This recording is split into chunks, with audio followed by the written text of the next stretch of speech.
Greg Gutfeld and Tyrus didn't hold back when Whoopi Goldberg made bizarre remarks on live TV, the moment she opened her mouth with that dramatic tone she's known for. The two Fox News personalities jumped in like vultures, circling a fresh piece of absurdity. What started as a strange opinion from Whoopi quickly turned into a full-on verbal demolition. Gutfeld and Tyrus took her every word, every breath, and every confused look and twisted it into comedy, criticism, and complete takedown. They made it clear from the start they weren't just disagreeing. They were pulling apart her statements one piece at a time, showing how messy, illogical, and frankly ridiculous her words sounded. Whoopi said, "Life in the United States is as bad as life in Iran." That alone was enough to make the studio shake with laughter. Gutfeld leaned into her comment with pure sarcasm, saying maybe she should start covering her face then. Tyrus, always ready with a deadpan delivery, chimed in by comparing her public speeches to Olympic-level gymnastics, lots of effort, but landing flat. They mocked her soft-spoken, concerned voice, calling it vanilla with a sugar rush, making fun of how she always sounds unsure of what she's saying but acts like it's the most serious thing in the world. They took her emotional tone and made it the joke, calling it a performance, not a real opinion. Even Alyssa Farah Griffin, one of the more moderate co-hosts on The View, couldn't hide her discomfort during Whoopi's rant. But the real fireworks started when Whoopi's logic collapsed under its own weight. She tried to argue that Americans suffer just as much as people in countries with brutal regimes. Greg Gutfeld called it circular reasoning at its worst. He painted a picture of Whoopi walking in circles, dropping metaphors like breadcrumbs, hoping something made sense. Tyrus went further, acting like a tour guide walking us through the nonsense step by step, twist by twist, until the whole thing looked like a house of mirrors. Their jokes got sharper when they started talking about Whoopi's tone.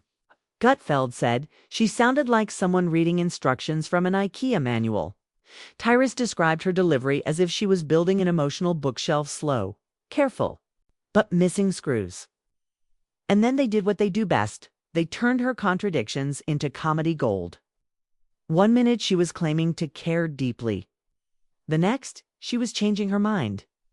Gutfeld compared her emotions to emoji's side face, shocked face, mad face, changing every time the camera moved. Tyrus called it a performance, not a real discussion. They didn't just laugh at her, but made her entire speech look like a badly rehearsed play. The View has always been dramatic, but this time it went off the rails. Gutfeld said it looked like a political sideshow, like a circus filled with confusion. He called it a hospital for failed political opinions. Tyrus said it was like a museum of bad takes, where every opinion was louder and emptier than the last. They mocked Whoopi's habit of comparing small problems to big disasters. Gutfeld said it was like turning ants into hurricanes. Tyrus joked that everything in Whoopi's world gets burned under a magnifying glass. They exposed how she makes every issue sound worse than it is just to get attention. Her argument wasn't just shaky, it was falling apart. Whoopi was talking about Black Americans, comparing their experience to life in countries where women get stoned and gay people are thrown off buildings. Gutfeld and Tyrus couldn't believe what they were hearing. Gutfeld said if she really thought life here was like Iran, then she wouldn't be allowed to speak on TV, let alone be paid millions to do so. Tyrus added that her entire meltdown was filled with moral gymnastics, stretching and twisting until nothing made sense. They highlighted how she kept interrupting others but still claimed to be the victim. Gutfeld called out her double standard, having the platform, the fame, the money, but still acting like she's oppressed. Tyrus said it's only in America that someone can be that rich, that famous, and still claim to be treated unfairly.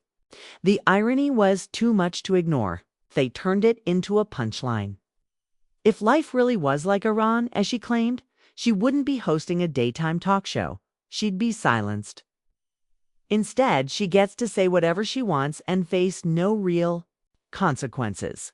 Then came the deeper roast. Gutfeld tore into her view of white America. He said that people like Whoopi are pushing away honest voices and replacing them with fake outrage. He brought up past hosts like Meghan McCain, who often cried during commercial breaks because of how she was treated. He said the show has become a place where only one kind of opinion is welcome, and that's dangerous. Tyrus followed by calling out the double standard of race baiting, saying the real problem isn't conservative guest sets, the ones who attack others based on skin, color, and still get to keep their jobs. As the conversation went on, they didn't ease up. Gutfeld said her words were like reading a horoscope at a funeral, emotional but empty. Tyrus compared her moral lessons to fortune cookies written by confused interns. They both agreed that Whoopi isn't really judging anything. She's just pretending to care while reading cue cards. Gutfeld even said her comments about the Holocaust showed how little thought she puts into what she says. When she said the Holocaust wasn't about race, they were stunned. He said if anyone else had said that, they would have been canceled instantly. But because it was Whoopi, she got a pass. This wasn't about just one mistake. It was about a pattern. This pattern of saying crazy things, acting like the victim, and then apologizing only when the backlash becomes too loud to ignore. Tyrus held up an imaginary Oscar for Best Fake Outrage and said, Whoopi's performance was worthy of a standing ovation for all the wrong reasons. Gutfeld said she was yelling into a canyon, clapping at her own echo. Every take she gave sounded like it was written to go viral, not to make sense. And when they touched on her attempts to sound smart by using vague historical references, it was the final blow. Gutfeld said, quoting Wikipedia doesn't make someone an expert. It makes them lazy. They didn't stop there. They went after her. Body language, her expressions, her dramatic pauses. Gutfeld said she looked like she was walking a tightrope in clown shoes. Tyrus said she left common sense at home with her backup plan. Every sentence was like a riddle with no answer. Every opinion was a scented candle nice smell, but no real light, and audiences still pretended it was deep. That was the funniest part of all. Gutfeld said it was like watching modern art. If you don't get it, people say it must be genius. Tyrus said it was just vague noise pretending to be wisdom. Her remarks about Iran didn't just cross the line, they erased it. Saying that Black Americans have it worse than people in a country known for human rights abuses wasn't just wrong, it was dangerous. It dismissed the suffering of people who live under constant fear and control. And no matter how hard her co-hosts tried to change the topic or steer her back, she wouldn't stop. Gutfeld called it the worst kind of fake deep talk. Tyrus called it a train that crashed before it left the station. The more she talked, the worse it got. Even her attempts to sound like a caring figure fell apart.